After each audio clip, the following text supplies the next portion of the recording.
So let's start this video with the most recent physique update from the mutant Nick Walker. So anyone wondering what is his current weight? While he is in the 280s at the moment, and unlike the past, where Nick Walker pushed his way up to 300 pounds, he has no intentions of doing that in the future. Because if there is one thing we can all agree on, is that Nick Walker doesn't need any more muscle.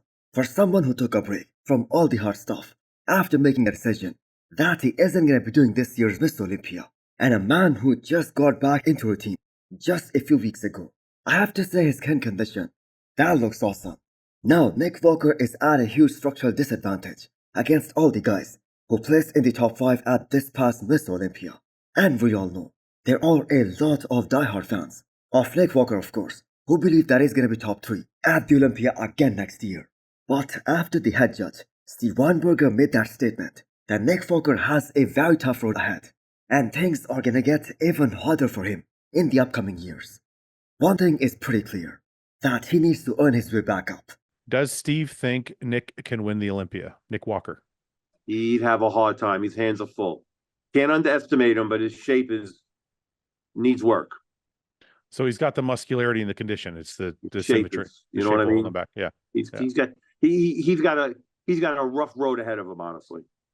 Now me personally, I do not see him ever winning the Olympia if the guys who he's chasing, like Samson and Hardy and Derek, if they are 100% on.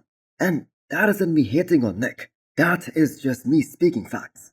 And I think a lot of you guys will agree with that. And especially now, when Samson Dauda is the reigning Miss Olympia. Now that he has cracked that code on how to get shredded, and that too at more than 300 pounds. Yes, he was at about 305 on the stage. And that kind of body weight, with such unbelievable shape, such insane aesthetics. There is arguably just one pose where Nick Walker beats him, and that is the back double biceps. Now as fans, we really want to see how this comeback turns out for Nick Walker.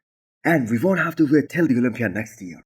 As of right now, rumors are he is going to be going up against the top 4 in the world, Martin Fitzwater, at this upcoming Pittsburgh Pro, who has massively improved from this year's Neo Pro to what we saw at the Olympia this year. And even that Neo Pro version of Martin came so close to beating Nick Walker.